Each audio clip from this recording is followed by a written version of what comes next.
tranquilo. Buenos vecinos. Hay buenos vecinos. Todo lo contrario. Mucha tranquilidad. Sí. Mucha tranquilidad. ¿Entiendes? Bien nice.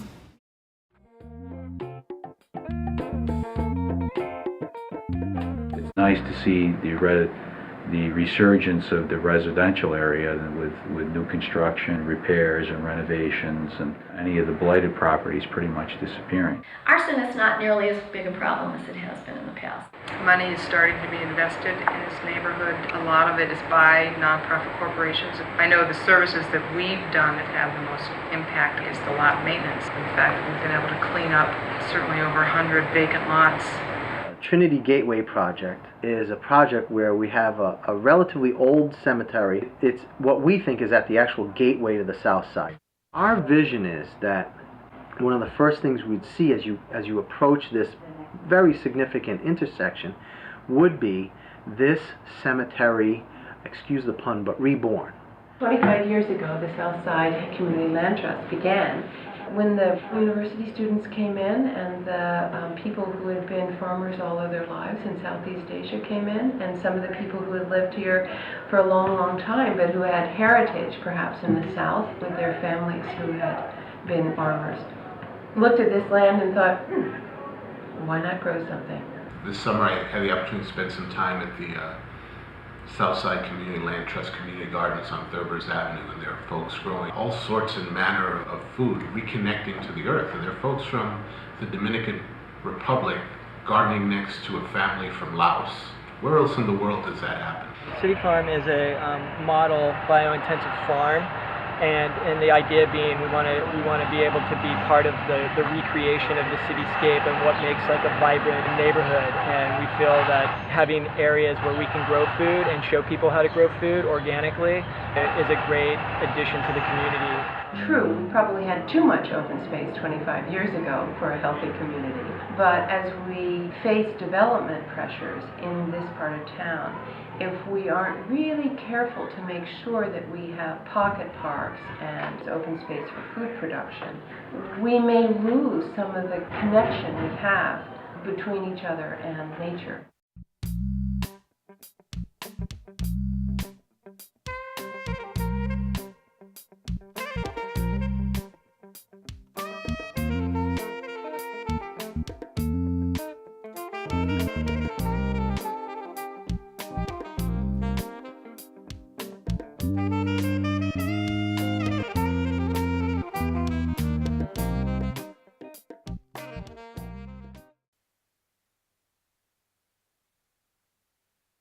The CDCs, in my opinion, are the saviors of affordable housing in the city of Providence. The economic cost of developing housing is such that for-profit developers really can't build affordable housing here now without the heavy subsidy program. We had the highest percentage of vacant lots in the South Side, and that led to the development of SWAP, Stop Wasting Abandoned Properties. They were able to intervene and stop people from tearing down homes where folks just abandoned properties, and through arrangements they were able to purchase those properties, refurbish them, and put them out on the market in a very affordable manner. When we started out, Omni Point was our first large rental development, which was a tax credit deal that we did in 1988-89. That was 55 units of housing. Our portfolio has expanded in this period of time to include approximately 1,200 units of housing. This building, that's how that looked when we acquired it. This is that building now. This is the oldest apartment complex in South Providence. That was a crack house. We now have 18 families that have a decent, safe place to live. I can just picture back how wonderful it must have been to live here at one time. And if you drive down any of the streets and you see those magnificent buildings, those beautiful Victorian houses. Now I'm seeing really people recapture those. That to me is just wonderful. Black Contractors have been around for 12 years. They're the founders of the center, and this is their headquarters. We raised over $500,000 to renovate this beautiful complex, and we use a facility for training. There are workstations here, Behind me is a drafting table with plans where minority contractors come in, access information about projects going on. There's been quite a bit of activity. Over here at Blackstone, we have minority general contractors building those houses. Most of them were vacant lots. There were 1 or 2 houses that were taken down. Most of that's been done through the PRA and focus around the dreams of Councilwoman Young for home ownership. They're filling in everywhere. Houses are going on. Builders and subcontractors and suppliers are taking advantage of that. Well, SWAP began as an organization, people remember it as a place you could buy a house for $1. You know, we were a homesteading organization. We focused on what we needed to do to reinvent SWAP in 1992 and 93. We actually started our efforts in lower South Providence. Had built 85 or 90 homes. We were beginning to develop some master plans for Upper South Providence. This was not about just developing affordable housing. This was primarily about neighborhood revitalization. So in about 1996, we identified a Providence Tanner block, a badly blighted block of burned out buildings, vacant littered lots, and bought the whole block. It was the catalyst that then made our ability to build and sell single-family homes in this neighborhood attractive. Just as I was coming in, Local Initiative Support Corporation, LISC, was coming to Rhode Island. That is major because LISC brought professionalism to nonprofits. We've worked very hard to make sure that the quality of the product that we put out there is very high. You still see some of the groups around that operate like a social service agency. We've tried to kick it up a notch. We operate this business like a for-profit developer operates his business. We're not about trying to create new ghettos. So we find that the best way to do this is to have a mixed income development. When we go on a street and we go in and we start to rehab and rebuild new construction and renovate the existing construction, it seems to always reverberate that the house down the street that they're seeing everybody else fix up, so now they paint their house, they put a new roof on. Other groups like Amos House and the homeless shelters that are in the neighborhood, whereas before they didn't pay so much attention to their grass and their landscaping, even they have cranked it up a notch. It's starting to get a new facelift, and it makes you feel good. Especially when you get in your car, you drive up, you look around, you're next to your next door neighbors. It looks nice and clean over there. The kids look good. I've been living here 6 years. I'm from South Providence. My mother owned a home for 30 years. She still owns the home. And she still lives over there on Swan Street. Being a homeowner is very good. Extremely well to raise your family. You know where your money's going, into your own home. You're not renting, you're owning your home. So that's a good thing.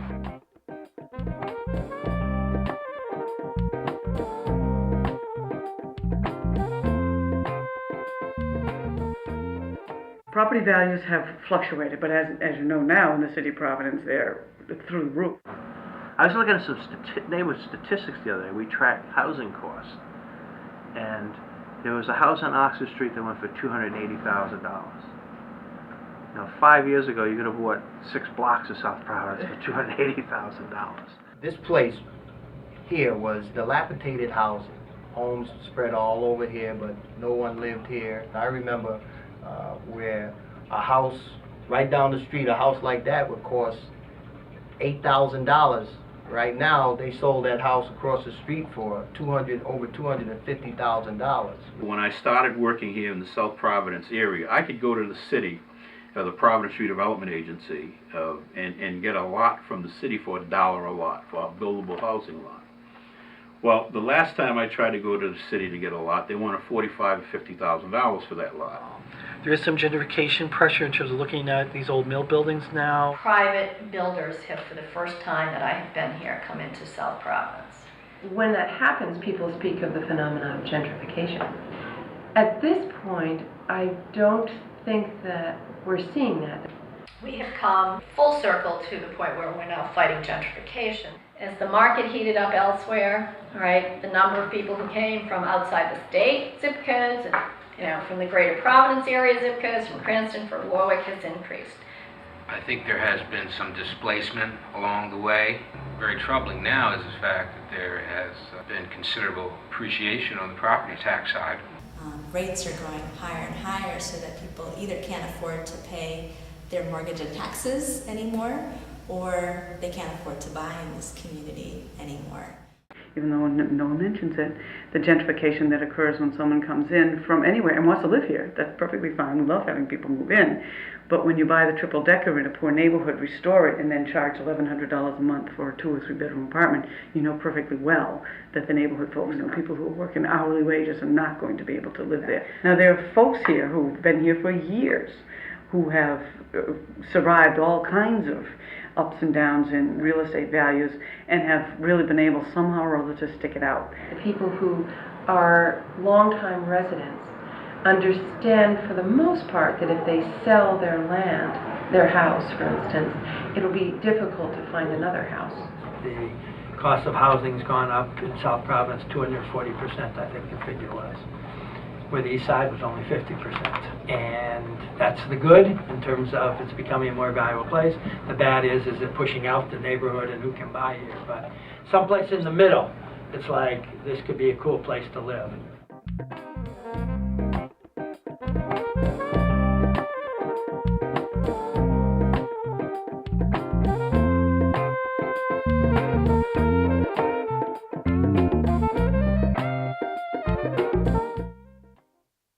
The crisis is affecting everybody all over the world. And everybody's trying to really hold on to what they have because it's hard. You know, who wants to be able to one day own a house and then the next day you lose your house? You got to cut back because you have to pay your mortgage, you know, in order to keep your house.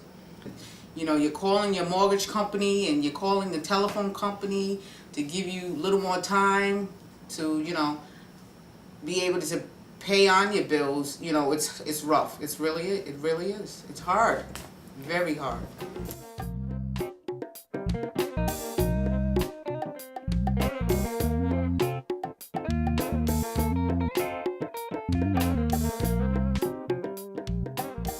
The community has gone through ups and downs of being pretty confident and then running into a brick wall.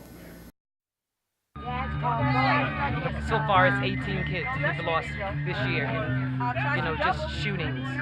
We do this every year because it's something that the community needs. I mean, we've had so much violence that 2 days of celebration is tremendous.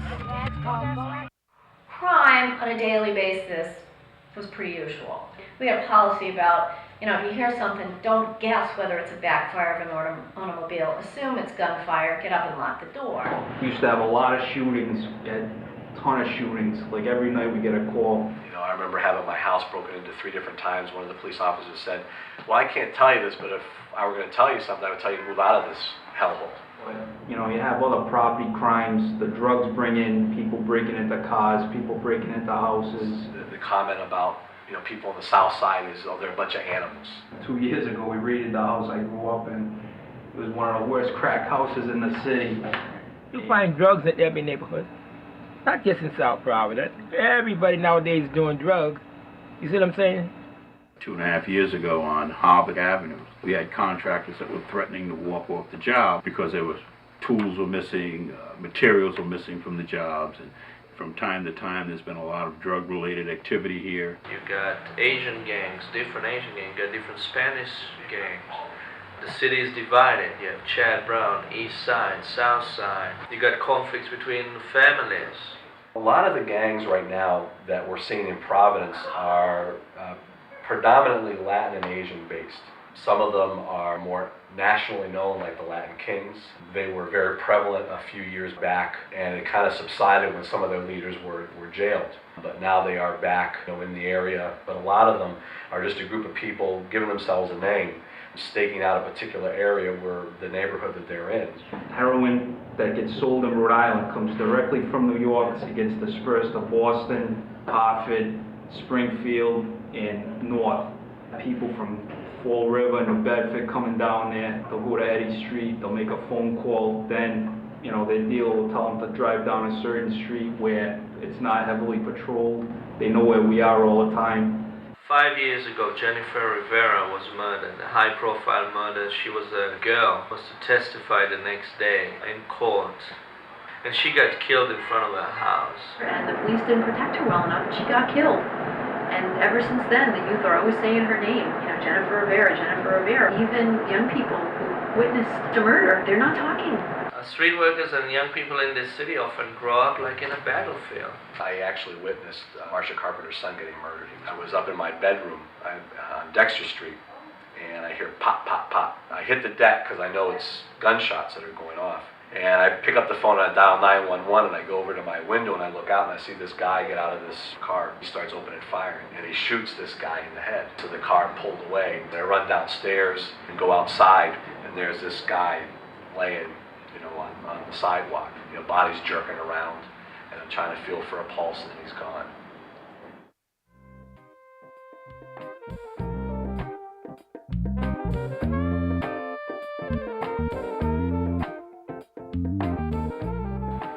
That summer, quite a few young people got buried at St. Michael's Church.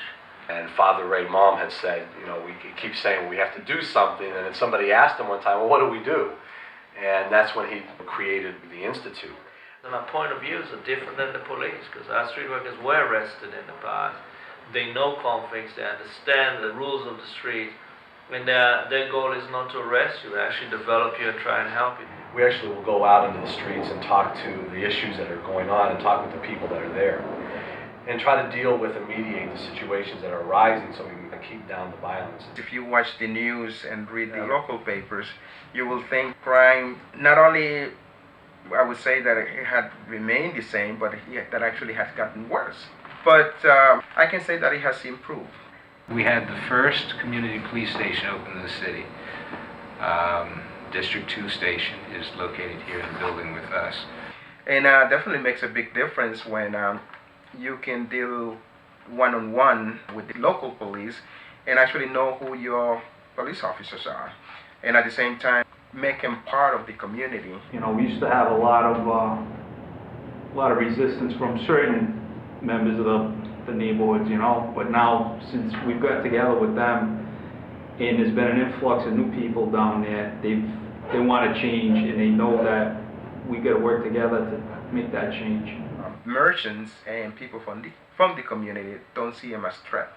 So I think the community policing has been a great advantage now with the police actually being out there and incorporating the nonviolence training within the police academy. We were like everybody else. We just called the police when there was a problem, and we weren't really working with the police to identify problems, identify solutions. Now we have a partner in the police department.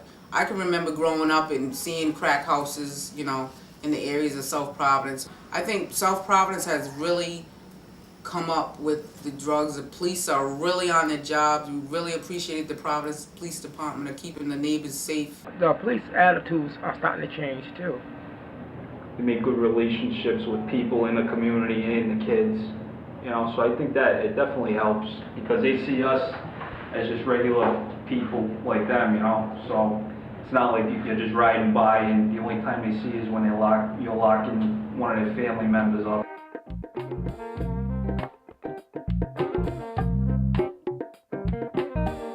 The key to the success of our whole communities is a better educated citizenry. The biggest barrier for meaningful employment is having the requisite skills. And unfortunately, some of the residents haven't had a great deal of those credentials. The Providence school system is a big urban school system that is struggling. There are many people working very hard and making great efforts, and there has been a